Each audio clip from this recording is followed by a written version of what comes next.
Do we want my complete honest opinion on Malaysia? Yes, we do. Don't love it.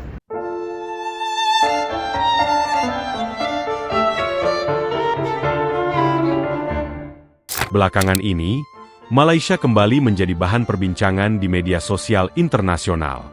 Bukan soal wisata atau kuliner, melainkan pengalaman kurang menyenangkan yang dialami sejumlah turis asing saat berkunjung ke sana.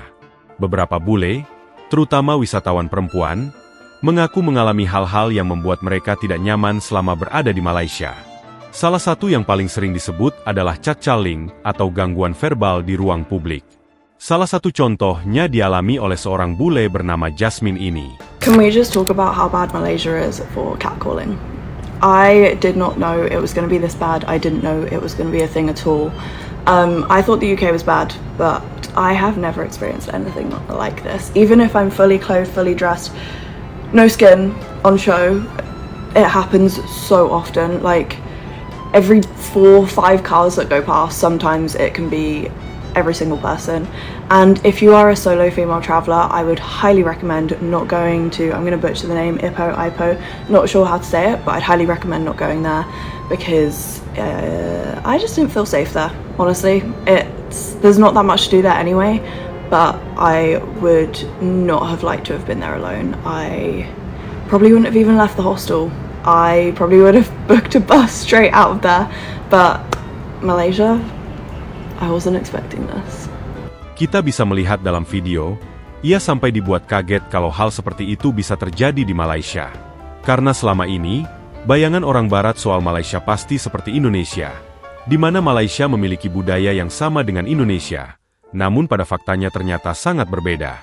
Selain itu, ternyata bule ini juga pernah mengunjungi Indonesia, dan pengalaman yang ia dapatkan ketika berada di Indonesia jauh berbeda. Ia terlihat full senyum dan merasa sangat nyaman ketika berkunjung ke Indonesia.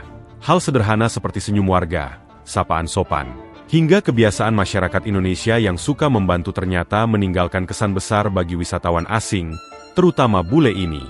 Sebenarnya, isu soal kenyamanan wisata di Malaysia bukan hal baru. Dalam beberapa tahun terakhir, pembahasan mengenai pengalaman wisatawan asing di sana memang cukup sering muncul di media sosial dan forum traveler internasional. Beberapa turis mengeluhkan pengalaman tidak menyenangkan di ruang publik. It's time for me to give you guys story time about how a creepy ass uncle followed me on his e-bike on my way around here in Bangsar. I was walking along this street and he zooms by on his little e-bike and he says hello. I did say hello back, but then as soon as he said how are you, I was like, you know what, this is just, I'm not responding. I don't like his vibe. And he continues past me. And so what happens next is as I'm passing by this like little alleyway here, excuse me y'all, he's sitting in this little alleyway and he just says, come. So I just keep walking and I said something like the bitch, but I didn't say it directly to him. I just said it as I kept walking because I wanted to make some noise and show like a little attitude. And so then I turned up the big street and I still see him like sitting down here somewhere watching me. So at this point I'm considering like he could continue to follow me home. All right, it's time to do the diversion technique. And actually I need to go that way, but I was like, you know what? I'm gonna just dip into this little alley and wait.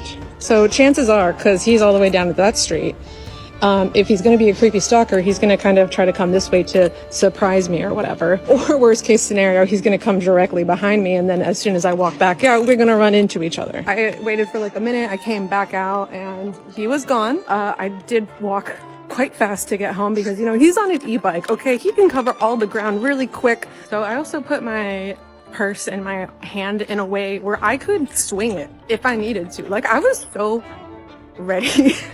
Tentu saja, bukan berarti seluruh Malaysia tidak aman atau semua wisatawan mengalami hal buruk. Banyak juga turis yang menikmati liburan mereka di sana. Namun di dunia pariwisata modern, persepsi wisatawan sangat berpengaruh. Sekali ada banyak cerita negatif yang viral, dampaknya bisa sangat besar terhadap citra negara tersebut. Hal ini berbeda dengan Indonesia yang justru sering mendapatkan reputasi positif soal keramahan masyarakatnya. Banyak bule menganggap Indonesia punya suasana yang lebih santai dan lebih bersahabat untuk traveler. Selain itu, budaya sosial masyarakat Indonesia juga dianggap lebih hangat. Orang Indonesia terkenal mudah tersenyum, suka membantu, dan cenderung menghormati tamu asing. Faktor inilah yang membuat banyak wisatawan akhirnya lebih memilih Indonesia sebagai destinasi utama mereka di Asia Tenggara.